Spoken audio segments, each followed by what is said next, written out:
Being happy and positive is the most important thing in life.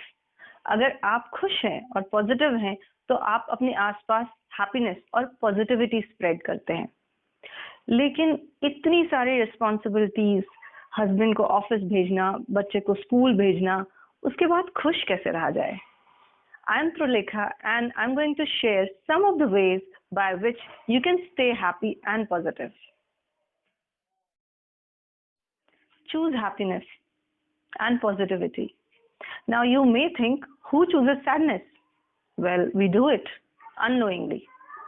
हमें नहीं पता होता, पर हम unknowingly ऐसी चीजें चूज करते हैं अपनी लाइफ में जो हमें उतना खुश नहीं रहने देती। जैसे कि आप अगर टीवी देखते हैं, अगर आप इमोशनल सीरियल्स देखेंगे तो आप इमोशनल थॉट प्रोसेस चलेगा आपके अंदर, आप उससे कहीं ना कहीं कनेक्ट करेंगे खुद को। फिर आप अपने रियल लाइफ के एक्सपीरियंसेस और आपको ऐसा लगेगा मेरे साथ भी ऐसा होता है एक्सेट्रा एक्सेट्रा।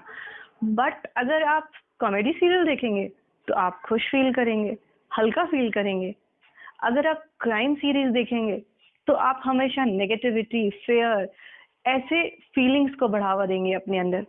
तो हमेशा ऐसी चीजें चूज कीजिए जो नेगेटिविटी ना फैलाएं।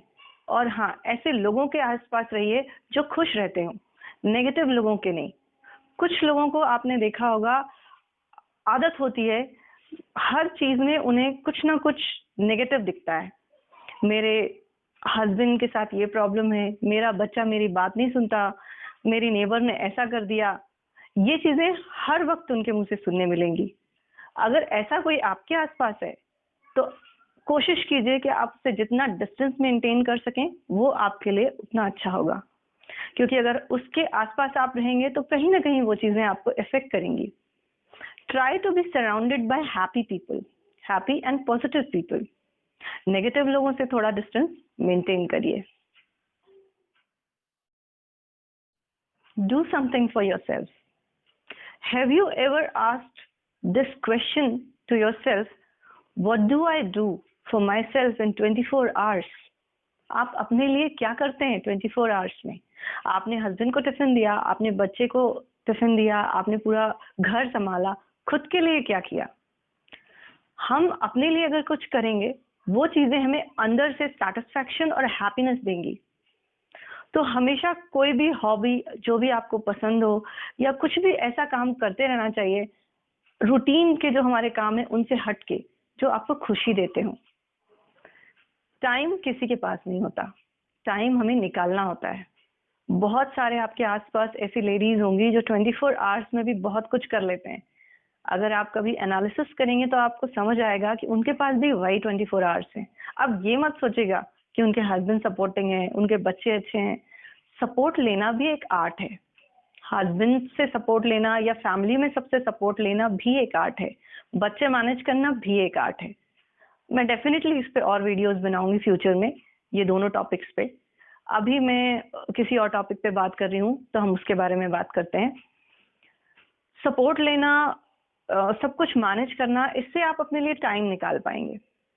उस टाइम से आप अपने लिए कोई भी हॉबी क्लास, एक्सरसाइज कुछ भी कर सकते हैं। Doing something for yourself means आप कोई भी एरोबिक्स क्लास, जिम, एक्सरसाइज या फिर वॉक करना कुछ भी स्टार्ट कर सकते हैं। अब इसमें भी दो चीजें होती हैं जो मैंने ऑब्जर्व किया है, मोस्टली हाउसवाइफ को जो रोकती हैं, रिस्ट्रिक्ट करती हैं। दो फैक्टर्स हैं, पहला मनी, दूसरा आउटकम। हम छोटी सी क्लास ज्वाइन करने के लिए बहुत सोचते हैं, उसकी फी देने के लिए हम बहुत सोचते हैं। सेकंड, हम क्विक आउटकम चाहते हैं। आप बाहर जाते हैं वीकेंड्स पे, मूवी पे हम एक बार में इतना एक्सपेंस करते हैं, पर वो एक मंथ की जो क्लास है उसके लिए हम इतना क्यों सोचें? आप भी इम्पोर्टेंट हैं। वो क्लास आपको हैप्पीनेस देगी। हो सकता है आपको फिजिकली भी अच्छे रिजल्ट्स मिले। अगर फिजिकली रिजल्ट्स नहीं मिले तो एटलीस्ट मेंटली तो आप खुश रहेंगे। तो बहुत ज्यादा सोचना कि इसकी फीस ज्यादा है या मैं अपने लिए इतना एक्सपेंस क्यों करूं, ये सोचना बंद कीजिए। आप इम्पोर्टेंट हैं, क्योंकि अगर आप फिट रहेंगे, आप खुश रहेंगे तो आप सारे फैमिली को खुश फिट रखेंगे। इसलिए आप इम्पोर्टेंट हैं। इतना सोचने की जरूरत नहीं है इसमें। आपने वेट लॉस या जिम के लिए या कोई भी क्लास ज्वाइन की, पर उसका बहुत ज़्यादा रिजल्ट नहीं मिला आपको, वेट लॉस नहीं हुआ या फिर आपको ऐसा लगता है कुछ हुआ ही नहीं, उस बात को थोड़ी देर के लिए आप एक साइड रखिए और आप ये सोचिए कि जब आप जा रहे थे उस वक्त आपको कैसा फील होता था। आपने खुश फील नहीं किया, आपने सेटिस्फाइड फील नहीं किया, तो फिर आउटकम को मत देखिए। कुछ चीजें हमें करनी चाहिए just to be happy and just to feel good. Feeling good and feeling happy is very important. Emotional support and a healthy relationship plays very important role in making us happy. अगर हम relationship में satisfied हैं तो हम automatically खुश रहते हैं। But आजकल इतना बिजी लाइफ हो गई है, हस्बैंड बाहर रहते हैं most of the time, tour पे रहते हैं या फिर वीकेंड पे आपका मिलना होता है, या आप बिजी हैं किसी वजह से, आप वर्किंग हैं, सिर्फ आप संडे को मिल पाते हैं। ऐसे में आप क्या करेंगे? उनके साथ टाइम कैसे स्पेंड करेंगे? और ज्यादा से ज्यादा टाइम स्पेंड करना बहुत जरूरी है आपस में। अगर आप अपने पार्टनर के साथ टाइम स्पेंड करेंगे, वो आपको एक अलग तरह की पॉजिटिविटी और हैप्पीनेस देगा। अब वो टाइम आप कैसे निकालें? संडेज को अगर आपके हस्बैंड पूरे वीकेंड पे नहीं, वीकडेज पे नहीं है और आप वीकेंड पे मिलते हैं या फिर हैं भी और आपको संडे मिला है, तो आप कोशिश कीजिए, अगर आप वर्किंग नहीं है तो कोशिश कीजिए कि संडेज को काम कम रखें। जो एक्स्ट्रा काम होते हैं वो आप वीक के कोई और डेज के लिए रख सकते हैं, कोई और डेज फिक्स कर लीजिए, उस दिन कुछ एक्स्ट्रा काम मत फैलाइए। और अगर आप वर्किंग हैं तो आप मेड की डेफिनेटली हेल्प लीजिए। फिर वर्किंग होते हैं तो थोड़ा मेड पे डिपेंड होना कोई बुरी बात नहीं है, आप सुपर वुमन नहीं है कि आप सब कुछ कर लें, तो मेड पे डिपेंड होना इज एब्सोल्युटली ऑल राइट। अगर बच्चे दोपहर में आपने सुला दिया बच्चों को, तो वो इवनिंग में, रात में बहुत देर तक जागेंगे। उस केस में भी आप दोनों को अगर थोड़ा सा टाइम स्पेंड करना है, आपको बैठना है अपने हस्बैंड के साथ, कुछ ऐसी बातें होती हैं जो हम बच्चों के सामने नहीं कर सकते, अगर आप चाहते हैं वो टाइम स्पेंड करना, तो थोड़ा सा स्मार्टली प्ले कीजिए।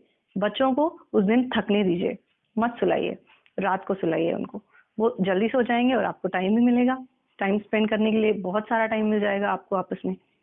आप अपने हस्बैंड से भी रिक्वेस्ट कर सकते हैं कि थोड़ी देर के लिए आप दोनों अपने फोन्स को कहीं दूर रख दीजिए, ताकि आपको आपस में बहुत सारा टाइम मिल सके। संडेज को किचन में बहुत कुछ ऐसा काम या कोई ऐसी डिश मत बनाइए जिसमें बहुत ज्यादा टाइम लगता हो। ये छोटे छोटे तरीके हैं, लेकिन डिपेंड्स, अगर ये आपकी फैमिली में चल पाता है। कुछ जगह पे होता है संडेज मतलब स्पेशल खाने का मेन्यू होना चाहिए, कुछ स्पेशल, उस केस में आप ऐसा नहीं कर सकते। तो अपने फैमिली के अकॉर्डिंग आपको अपने वेज निकालने पड़ेंगे। मैं सिर्फ कुछ आइडियाज दे सकती हूँ।